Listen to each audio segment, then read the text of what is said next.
나는 오래된 제자들과 손주들을 둔 가정의학과 의사다. 진료실에서 만나는 어르신들 중에는 혈압약에 당뇨약을 복용하면서도 전기요금 고지서를 볼 때마다 얼굴을 찡그리는 분이 적지 않다. 한겨울 난방비, 여름철 에어컨 전기료, 매달 나가는 건강보험료와 연금보험료는 생계와 직결된다. 며칠 전 72세 김할머니가 진료실에 들어서며 한숨을 길게 내쉬었다. 의사 선생님, 요즘 머리도 아프고 손이 떨리는데 전기요금, 가스비, 보험료까지 도무지 감당이 안 돼요. 나는 그녀의 어깨를 다독이며 몸 상태를 살폈다. 그런데 더 마음이 쓰였던 건 혈압 수치보다 걱정스런 그 표정이었다. 그날 저녁 나는 집에서 의료 세미나 자료를 준비하다가 우연히 고정비 지원금 50만 원 크레딧 소식을 접했다. 7월 14일부터 신청이 시작된다는 정부 안내였다. 사업자 기준이지만 건강보험료, 국민연금처럼 어르신의 공과금 부담도 일정 부분 대체할 수 있는 크레딧이었다. 이게 정말 도움이 될까? 나는 곧바로 보건복지부 공식 사이트를 열어보았다. 사업자를 대상으로 하지만 개인 사업자 파라 프리랜서 파라법인 대표까지 대상에 포함된다는 문구가 눈에 들어왔다. 건강보험료, 국민연금, 납부액은 물론 전기, 가스, 수도, 요금에도 크레딧 자동 차감이라는 문장이 뇌리에 박혔다. 다음날 아침 나는 김할머니에게 전화를 걸었다. 할머니, 정부에서 공과금 반대 보험료를 대신 내주는 50만 원, 크레딧이 곧 신청을 받는데요. 제가 자세히 알려드릴 테니 신청해 보시면 어떨까요? 그녀 목소리가 떨렸다. 정말 그런 게 있다고요? 이틀 후 함께 동행해 주민센터 PC 앞에 앉아 온라인 신청 절차를 확인했다. 먼저 본인 인증, 개인정보 동의, 끝자리별 신청 날짜 확인, 그리고 카드 선택 순서였다. 김할머니는 스마트폰 대신 주민센터 PC를 이용해 차근차근 클릭했다. 선생님, 끝자리가 4번이면 7월 14일, 9번이면 7월 14일이네요. 저는 3번이니까 7월 16일에 신청해야겠어요. 이 과정에서 나는 어르신들이 어려워하시는 몇 가지를 메모했다. 끝자리 확인, 주민등록번호, 참여사업자 등록번호 끝자리, 카드 준비, 자동이체에 등록된 카드 일장, 인터넷 익숙지 않음, 주민센터라 도서관 PC 도움 필요, 서류 증빙, 개인 사업자보다 일반 어르신은 건강보험 자격증명서로 가능, 의료 전문 지식만큼이나 이렇게 복잡한 행정 절차는 건강에 치명적 스트레스로 작용할 수 있다. 나는 이젠 삶의 질을 다룰 때 단순히 약 처방만으론 부족하다는 확신을 갖게 되었다. 의료 상담 중에도 자연스럽게 경제적, 심리적 부담을 덜어줄 수 있는 정보 제공이 필요하다. 오늘도 진료실 문을 나서는 김할머니에게 할머니, 신청 날짜에 맞춰 꼭 도와드릴게요 라고 다짐했다. 그녀는 조심스레 미소 지으며 선생님 말씀 덕분에 마음이 한결 가벼워졌어요 라고 답했다. 그 순간 나는 의료 모노 전문가이기 이전에 한 가정을 지키는 든든한 조력자가 된 듯한 뿌듯함을 느꼈다. 이야기는 이제 시작이다. 고정비 부담을 덜어내는 지원금의 구체적인 신청 방법과 크레딧 사용의 원리를 차근차근 풀어보려 한다. 다음 파트에서는 정부 지원의 핵심 개념과 신청 대상을 명확히 정리하여 여러분이 어려움 없이 신청할 수 있도록 돕겠다. 나는 그날 저녁 정부 고정비 지원금 제도에 관해 더 깊이 들여다보기로 결심했다. 진료실 밖 사무실 PC 앞에 앉아 자료를 검색하며 50만 원 크레딧이라는 문구를 확대해 보았다. 눈에 들어온 것은 연매출 3억 원 이하의 사업자 대상이라는 단서였다. 하지만 나는 곧 이 제도가 개인 사업자뿐 아니라 프리랜서, 법인 대표, 심지어 일정 요건을 갖춘 일반 시민에게도 열려 있다는 사실을 발견했다. 이건 단순한 복지 정책이 아니야. 국민의 삶 전체를 살펴보려는 시도지. 나는 혼잣말을 던지며 설명서를 정독했다. 전기, 가스, 수도 요금은 물론 건강보험, 국민연금, 고용보험, 산재보험 같은 4대 보험료까지 크레딧으로 대신 납부할 수 있다는 대목이 특히 내 눈길을 사로잡았다. 지원 방식은 현금이 아닌 크레딧 형태였다. 마치 포인트처럼 지정된 항목에 한해 자동 차감되는 구조였다. 나는 곧 머릿속으로 환자의 결제 과정을 떠올렸다. 병원 진료비를 카드로 결제하듯 이 지원금은 카드 결제 시 자동으로 공과금 청구액에서 빠져나가도록 설계되어 있었다. 별도의 설정이나 별도 절차 없이 평소 쓰던 카드로 고정비를 결제하면 정부가 대신 내주는 방식이었다. 처음 듣는 사람들은 크레딧이 무슨 의미인지 헷갈릴 수 있겠어. 나는 메모장에 크레딧 개념 설명, 카드 결제 자동 차감이라는 순서로 노트를 적었다. 그리고는 주변 동료 의사들에게 연락해 간단한 설문을 돌려보았다. 의료비뿐 아니라 공과금까지 지원해준다는 얘기를 들으면 환자분들 반응이 어떨 것 같나요? 답변은 대체로 긍정적이었다. 다만 신청 절차가 복잡하지 않을까? 라는 우려가 함께 나왔다. 나는 이 부분을 어떻게 풀어줄지 고민하며 정부 공식 가이드라인을 PDF로 저장해 놓았다. 거기에는 지원금 신청 기간인 7월 14일부터 18일까지 끝자리별 신청일 분류, 그리고 7월 19일부터는 자유 신청이 가능하다는 일정표가 명확히 표기되어 있었다. 사람들이 이 일정만 정확히 알면 신청 기회를 놓칠 일은 없겠어. 나는 달력 앱에 신청 일정을 한눈에 볼 수 있도록 색깔별 표시를 해두었다. 다음날 아침, 나는 지역 보건소 담당자에게 전화를 걸었다. 공과금 지원금 관련해서 어르신들을 어떻게 안내하면 좋을까요? 담당자는 친절히 답변해 주었다. 주민등록번호 끝자리와 사업자 등록번호 끝자리 중 어느 쪽이라도 상관없고 온라인 신청이 어려운 분들은 보건소 PC를 이용해도 됩니다. 이 대목은 내가 환자분들에게 꼭 전해야 할 핵심 내용이었다. 의학 지식만 전하는데 그치지 않고 삶의 현실적 부담까지 덜어주고 싶다는 내 소명의식이 더욱 확고해졌다. 이사이자 삶의 조력자로서 나는 앞으로 진료실에서 단순히 약 처방을 넘어 환자들에게 유용한 정책 정보를 제공하는 역할을 자임하기로 했다. 그날 오후 나는 환자용 안내문 초안을 작성했다. 지원 대상, 연매출 3억 원 이하 개인 판법인 사업자, 일반 시민 프리랜서 포함, 신청 기간 7월 14, 18일 끝자리별 플러스 7월 19일부터 자유 신청, 신청 방식, 온라인 정부 플랫폼, 카드 선택, 인증 및 동의, 사용처, 전기, 가스, 수도 4대 보험료 자동 차감, 유효 기간 2025년 12월 31일까지 사용. 나는 이 안내문을 진료실 벽에 붙이고 환자분들이 들고 갈 수 있도록 출력해 놓았다. 이제 할머니, 할아버지들이 고지서 한번 보시고 어렵다고 고개를 저을 일이 줄어들겠어. 나는 스스로 다짐하며 작은 보람을 느꼈다. 저녁 무렵 나는 가족과 저녁 식사를 하며 내 결심을 얘기했다. 환자분들이 카드만 준비하면 고정비 부담을 확 줄일 수 있다고. 크레딧 형태라서 현금처럼 돌려받는 게 아니라 바로 자동 차감된대. 아내는 고개를 끄덕이며 말했다. 정말 실용적인 정책이네. 그런데 신청 방법을 못 찾는 분들도 있을 텐데 어떻게 도와줄 건데? 나는 미소 지으며 답했다. 내가 직접 친절히 안내해 줄 거야. 보건소나 도서관 PC를 이용하는 법도 알려주고. 그날 밤 나는 스마트폰 메모장에 파트 3, 누가 어떻게 받을까라는 제목을 적어놓았다. 다음 파트에서는 실제 신청 대상과 구체적 절차를 누구나 이해하기 쉽게 풀어낼 예정이다. 다시 한번 마음속으로 다짐했다. 이제 나와 당신이 함께 한 걸음씩 신청 절차를 밟아나가면 된다.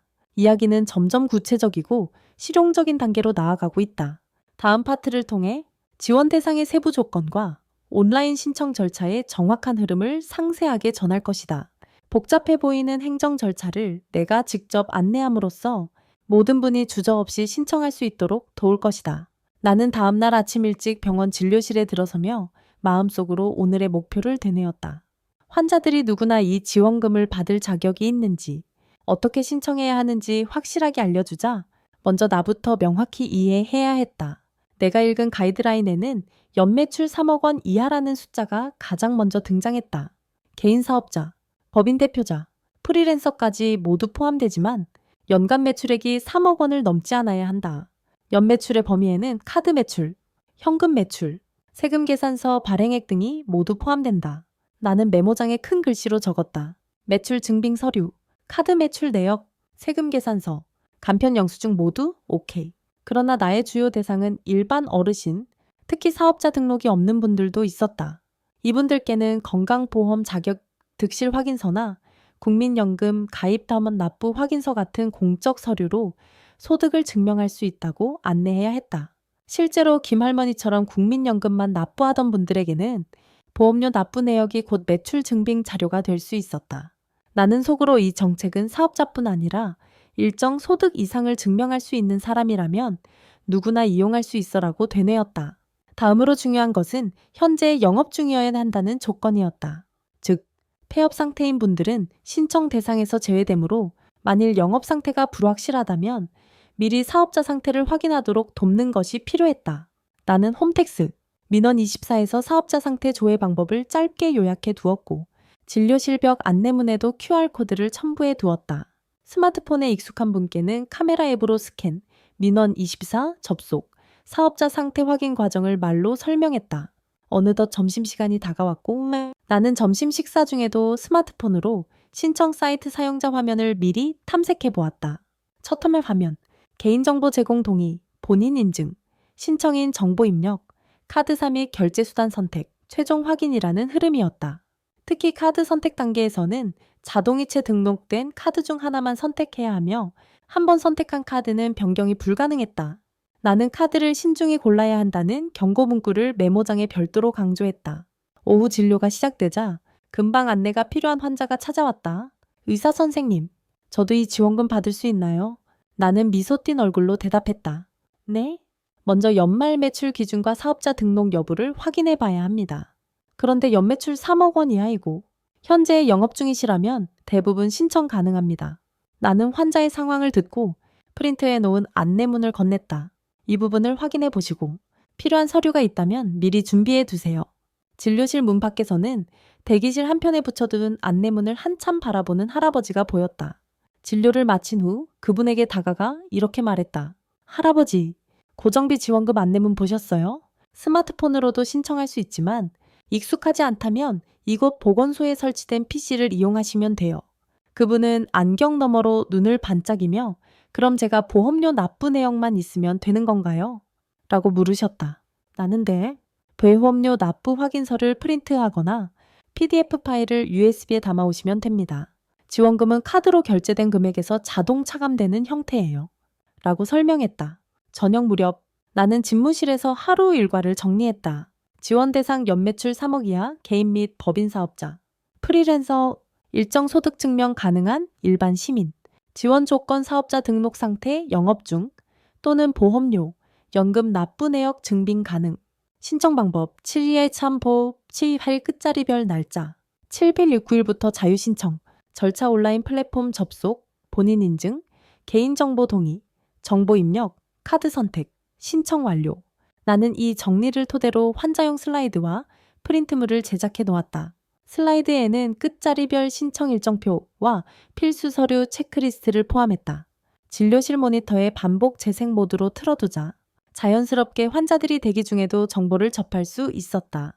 밤이 깊어갈 무렵 나는 환자 관리 시스템에 다음 주 예약된 분들 중 신청 대상자가 있으면 문자로 안내 문자를 보내기로 했다. 오님, 7월 16일부터 고정비 지원금 신청 가능합니다. 자세한 안내는 진료실 안내문을 참조하세요. 이 작은 노력으로도 누구든 기회를 놓치지 않을 수 있기를 바랐다. 나는 다시 한번 마음속으로 다짐했다. 정보를 알리는 것은 치료의 연장이다. 당신의 건강뿐 아니라 삶의 질까지 돌보는 것이 나의 사명이다. 이제 남은 것은 실제로 신청 과정을 함께 해보는 일이다.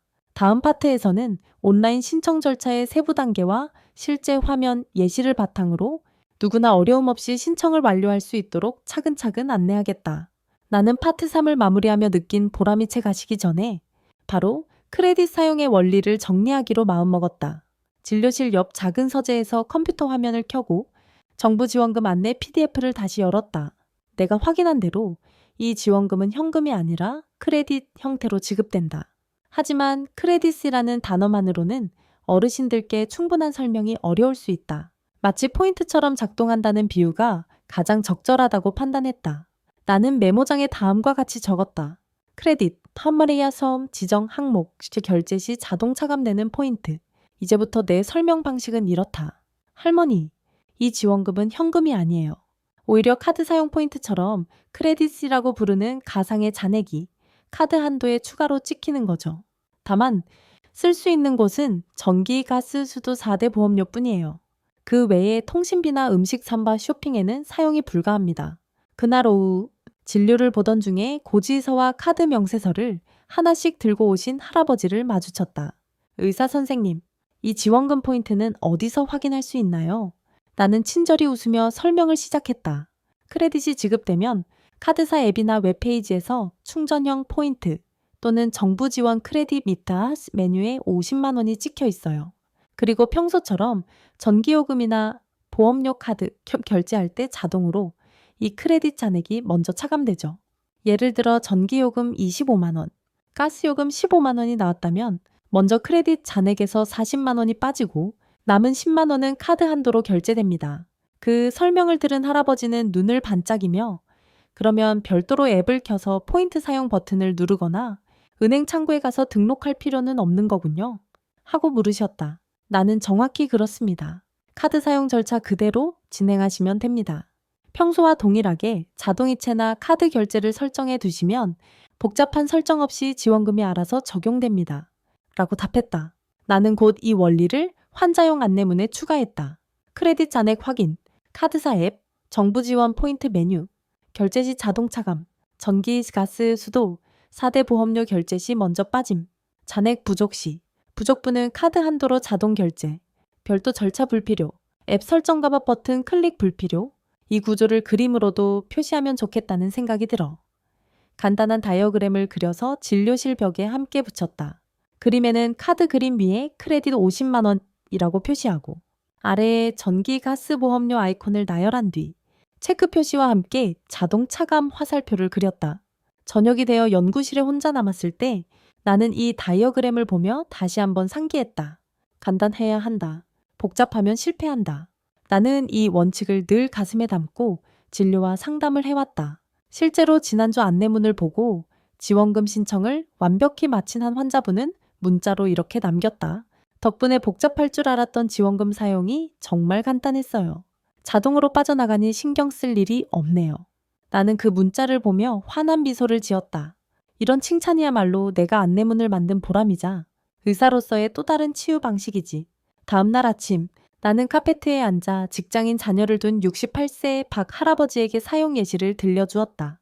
박 할아버지, 지난달 전기요금이 28만 원 나오셨죠? 지원금 크레딧 50만 원이 있으니 자동차 가무 크레딧 잔액이 22만 원 남았을 거예요. 이번 달 가스비 12만 원도 자동으로 차감되고요.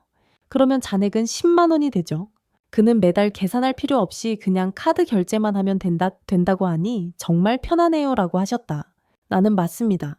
포인트처럼 카드 결제처럼 단지 사용할 수 있는 범위가 제한되어 있다는 점만 기억하시면 돼요 라고 답하며 안내문을 한 장 더 건넸다. 나는 진료 후 연구실로 돌아와 하루 일과를 마무리하며 노트에 다음을 추가했다. 자동 차감 순서 시각화, 다이어그램, 환자 예시 대화, 박 할아버지 대화, 앱 안내문 보완, 스크린샷 가이드 삽입. 이제 나는 크레딧 사용 원리를 완전히 내재화했고 이를 환자분들께 쉽게 전달할 준비가 되었다. 다음 파트에서는 유효 기간과 주의사항을 다룰 것이다. 2025년 12월 31일까지라는 마감 기한, 현금화 용도, 앱의 사용 금지 양도 불가와 같은 경고 메시지를 1인칭으로 또 감성적으로 전달하여 시청자들이 절대 놓치지 않도록 돕겠다. 나는 어느 날 밤 진료실 연구실 불을 끄려다 벽에 붙여둔 안내문 속 유효기간 2025년 12월 31일 문구를 다시 바라보았다. 고정비 크레딧은 받으면 끝이 아니라 언제까지 써야 하나가 훨씬 중요했다. 나는 종종 시간이 쫓기는 환자들의 표정을 보며 기한을 강조해야겠다는 생각이 들었다.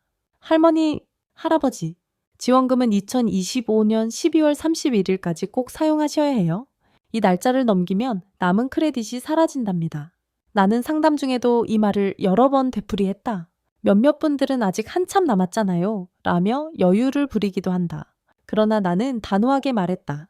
공과금, 보험료 납부 주기가 일정하기 때문에 곧바로 소진되지 않는다면 오히려 우리가 천천히 계획적으로 써야 한다는 뜻이죠. 두고두고 쓰다 보면 어느새 연말이 다가와서 못 쓰는 일이 생길 수 있어요. 실제로 나의 환자 중 한 분, 75세 김 어르신은 9월까지 크레딧 잔액을 거의 사용하지 않고 미루다가 은비별 말이 돼서야 속편히 쓰자고 마음먹고 가스비와 수도비 결제를 한 번에 몰아서 시도했다. 하지만 당시 시스템 과부하로 크레딧 일부가 자동 소멸되는 오류가 발생했다. 선생님, 내가 왜 미루었을까요? 라며 눈물을 글썽이던 김 어르신의 모습이 아직도 생생하다. 나는 이 에피소드를 상담실에서 조심스럽게 인용했다. 김 어르신처럼 미루다가 놓치면 후회가 큽니다. 오히려 고지서가 나오는 즉시 크레딧이 충분할 때 자동 차감하도록 설정해 두는 것이 안전해요. 저는 매달 1일에 카드사 앱을 살펴보며 잔액을 체크하라고 권합니다. 이와 함께 나는 환자들에게 크레딧 사용 스케줄표를 제공했다. 1월, 3월 전기, 가스, 수도 요금 우선 차감. 4월, 6월 건강보험 터밀러 국민연금 납부액 적용. 7월, 9월 고용산재연금 추가 납부. 10월, 12월 자녀 크레딧 소진 필요시 미리 계획. 이 스케줄표는 실제 환자의 결제 주기와 보험료 납부 일정을 고려해 만든 것이다. 벽보와 슬라이드에 동시 노출하자 환자들은 스스로 날짜를 체크하며 문의해왔다. 나는 이어서 또 다른 중요한 경고를 준비했다. 크레딧은 현금으로 바꿀 수 없고 지정된 항목 외에는 사용이 불가합니다. 이 문구 뒤에는 따뜻하지만 단호한 목소리로 설명했다. 예를 들어 어떤 업체에서 크레딧을 현금처럼 바꿔준다고 권유할 수도 있어요. 하지만 그건 불법입니다. 거래가 적발되면 지원이 중단되고 벌금이나 법적 책임이 따를 수 있습니다. 반드시 공과금 4대 보험료에만 사용하시고 그 외 용도로 사용해서는 안 돼요. 나는 이 내용을 실제 사례와 연결해 전달했다. 지난달에 누군가가 크레딧 잔액을 현금으로 돌려준다는 광고를 보고 문의하셨는데 저는 바로 절대 사절하세요라고 답했습니다. 크레딧은 지정 항목 외에는 단 한 푼도 사용할 수 없어야 제도 취지가 유지되니까요. 환자들은 고개를 끄덕이며 그럼 통신비나 식비로 못 바꾸는 거죠. 라고 확인했다. 나는 네, 오직 전기, 가스, 수도, 첨 4대 보험료만 가능합니다라고 재차 확답했다. 또한 나는 크레딧은 양도가 불가능하다는 점을 강조했다. 가족이나 친구에게 넘겨줄 수 없고 나만 사용할 수 있는 권리라는 뜻이었다. 이를 설명할 때 나는 크레딧이 가족 계좌로 입금되는 것이 아니라 카드 한 장에 귀속된 잔액이기 때문이라고 덧붙였다. 이어서 나는 주의 사항을 하나의 목록으로 정리해 진료실 벽에 붙였다. 기한 내 사용, 2025, 12, 30일까지, 현금화 금지, 불법 행위, 지원 중단 및 법적 책임 발생, 용도 제한, 전기, 가스, 수도 4대 보험료만, 양도 불가, 본인 카드의 한 해 사용, 증빙 자료 보관, 세금 신고 시 필요. 나는 설명을 마칠 때마다 이 경고들을 모두 지켜야 정책이 지속 가능해집니다. 정부 지원 제도는 우리가 잘 지킬 때 계속 개선되고 유지됩니다라고 강조했다. 마지막으로 나는 환자들에게 간단한 실천 과제를 제안했다. 오늘 상담을 마치고 집에 돌아가시면 달력이나 스마트폰 캘린더에 2025 어제 30일 지원금 소멸 알림을 설정해 보세요. 그리고 카드사 앱에서 정부 지원 크레딧입니다. 메뉴를 찾아 잔액을 한번 확인해 보시고 고지서를 확인하는 날마다 잔액을 챙기시면 됩니다. 이 과제를 수행한 환자 몇 분은 이후 정말 알림 설정에 두니 깜빡하지 않고 크레딧을 쓸 수 있었다는 메시지를 보내왔다. 나는 작은 습관이 큰 차이를 만든다는 믿음이 더욱 확고해졌다. 나는 진료실을 정리하며 조용히 다짐했다. 단순히 약만 처방하는 의사가 아니라 삶의 전반을 돌보는 동반자가 되겠다. 이제 다음 파트에서는 포인트 활용 꿀팁과 보너스 혜택을 다룰 차례다. 카드 포인트 적립, 중복 수혜 방법, 유리한 카드 선택 노하우를 1인칭 서사로 편안하게 설명하겠다. 나는 크레딧 사용 원리를 설명하면서도 환자들이 종종 지원금만 잘 쓰면 되지? 추가 혜택은 없나요? 라고 물어볼 때를 떠올렸다. 그래서 다음 단계로 보너스 혜택까지 챙겨야겠다고 마음먹었다. 정부 지원금을 받으면서도 카드 포인트를 놓치지 않는 꿀팁을 공유하면 더욱 든든한 재정 관리가 될 것이다. 며칠 전 진료를 마치고 사무실에서 메모를 하던 중 카드사 앱 알림이 떴다. 자동이체 결제 30만 원 이상 적립 완료. 나는 이 알림을 보며 깨달았다. 정부 크레딧을 써도 카드사에서는 정상 결제로 인식해 포인트를 쌓아준다. 이 사실을 곧바로 안내문에 덧붙여야겠다고 결심했다. 다음날 아침 진료실에서 박 할아버지를 마주쳤다. 그는 지난달 크레딧 50만 원, 전액을 공과금 납부에 사용한 후 카드사 포인트가 얼마나 적립됐는지 궁금해하셨다. 나는 스마트폰 화면을 보여주며 설명했다. 할아버지, 보세요. 여기에 자동이체 리워드 0, 5%라고 떠있죠. 지난달 50만 원 전액을 결제해서 500원 포인트가 쌓였습니다. 정부가 대신 납부해준 금액도 포인트 적립 대상이에요. 그러니 지원금만 받지 말고 카드사 혜택도 꼭 챙기셔야 합니다. 박할아버지는 눈을 크게 뜨며 말했다. 이럴 줄 알았으면 자동이체 설정된 다른 카드도 비교해 볼 걸 그랬네. 나는 미소 지으며 다음과 같은 카드 선택 꿀팁을 전달했다. 포인트 적립률 확인, 자동이체 시동, 5온, 5% 리워드 카드 우선 할인 혜택 비교, 전기가스 할인율 또는 청구 할인 카드를 선택, 연회비 대비 혜택 분석, 연회비 없는 카드 또는 낮은 연회비 카드 추천, 자동이체 한도 설정, 월별 고정비 합계와 카드 한도 매칭, 지원금 만료, 전 카드 변경 주의, 신청 후에는 카드 변경 불가하므로 신중하게 결정. 나는 이 팁을 진료실 벽에 붙인 후 환자들이 직접 볼 수 있도록 안내문에 강조 아이콘을 추가했다. 그날 오후 스마트폰으로 카드사별 혜택 페이지를 비교해본 나는 지역 경제 활성화를 위해 제휴 가맹점 할인까지 확인했다. 이런 가맹점 할인도 활용하면 크레딧 지원 외에 추가 비용 절감 효과를 얻을 수 있겠어. 나는 메모장에 제휴 가맹점 항목을 추가하고 환자들에게 지역 소상공인 가맹점에서 할인받으세요 라고 안내했다. 며칠 후 진료실에 문진표를 들고 온 이 할머니와 대화를 나눴다. 할머니, 가스비도 할인 카드로 내보셨나요? 아, 그걸 깜빡했네요. 그냥 은행 자동이체로만? 나는 곧장 카드사 앱을 켜서 할머니에게 보여주었다. 지금이라도 카드 변경이 가능하면 좋겠지만 지원금 신청 후에는 불가능해요. 대신 다음 달 갱신 시 포인트 적립률 높은 카드로 바꾸실 수 있도록 미리 알아두세요. 이야기를 마친 후 나는 환자들에게 중복 수혜 방법도 소개했다. 전기요금 할인, 기초생활수급자 감면, 긴급재난지원금 등 기존 혜택과 중복해서 받을 수 있습니다. 이 정책은 다른 정부 지원과 무관하게 추가로 제공되니 꼭 신청하세요. 이어서 나는 자동알림 활용법을 팁으로 제시했다. 카드사 앱 알림 설정, 지원금 충전 완료, 자동차감 내역 알림 켜기, 스마트폰 캘린더 연동, 고지서 수령 예상일에 알림 등록, 가족 공유 캘린더, 자녀나 친지와 일정을 공유해 함께 확인. 나는 이 팁들을 안내문 하단에 전문가 노하우 섹션으로 꾸며 배치했다. 환자들이 자발적으로 알림 설정을 확인하며 적극적으로 관리하는 모습이 목격되자 보람이 더욱 컸다. 저녁 연구실에서 나는 최적의 카드 선택 사례를 하나 정리해 보았다. 사례, 김미영 씨 67세, 자동이체 리워드 후엔 2% 카드 선택, 50만 원 결제 시숙, 공연 지원 포인트 적립, 지역 제휴 가맹점 음식점 5% 할인, 월 5만 원 식비 절감, 기존 전기요금 10% 할인과 중복 적용, 추가 5, 공공공원 절약. 이 사례를 환자용 안내문에 보충하자. 여기처럼 카드 혜택을 꼼꼼히 따지면 지원금 이상의 효용을 얻을 수 있어요 라는 문구를 넣었다. 나는 이 모든 정보를 통해 한 가지 결론을 내렸다. 정부 지원은 시작일 뿐 내가 제공하는 꿀팁으로 지원 이상의 가치를 만들어 드려야 한다. 이 다짐을 안고 다음 파트에서는 마지막으로 정리 및 행동 촉구를 진행할 것이다. 신청 절차부터 사용법, 주의사항, 꿀팁까지 마무리하여 시청자가 지금 바로 신청하자 라는 마음을 갖도록 이끌 예정이다.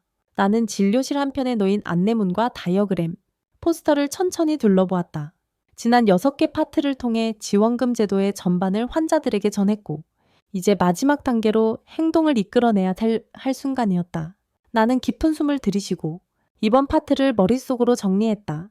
먼저 오늘 이 대본을 보던 당신께 직접 말하듯이 시작한다. 이제 여러분 차례입니다. 제가 안내해드린 절차와 팁을 토대로 지금 바로 신청 일정을 확인해 보세요. 나는 자기 열쇠를 만지작거리며 진료실 문을 나서는 어르신에게 이렇게 말했다. 집에 돌아가시면 스마트폰 캘린더에 신청 날짜, 알림을 꼭 설정해 두세요. 그리고 카드사 앱에서 정부 지원 크레딧 미터 메뉴를 한 번만 확인해 보시면 됩니다. 이어서 나는 대기실에 앉은 다른 환자들에게도 고개를 돌려 이야기했다. 여러분, 지원금 신청은 7월 14일부터 18일까지 끝자리별로 진행됩니다. 7월 19일부터는 자유 신청이 가능하니 접속의 한산한 시간대를 노리시면 더 편리합니다. 마치 의사로서 건강수칙을 강조하듯 신청 절차를 다시 한번 되짚어 주었다. 진료를 마친 뒤 나는 진료실 모니터에 다음과 같은 메시지를 띄웠다. 지원금 받으셨나요? 오늘 배운 꿀팁 3가지. 카드사 포인트 적립률 확인, 자동 차감 스케줄 연동, 캘린더 알림 설정. 지금 바로 실행해보세요. 나는 모니터 아래에 손을 얹고 미소 지었다. 작은 실행이 큰 변화를 만듭니다. 그리고 하나 더 덧붙였다. 이 정보가 유용했다면 당신 주변의 친구, 가족, 동료에게도 꼭 공유해 주세요. 누군가는 아직 이 제도를 모를 수 있습니다. 그날 저녁, 연구실에 남아 나는 행동 촉구를 위한 추가 자료를 준비했다.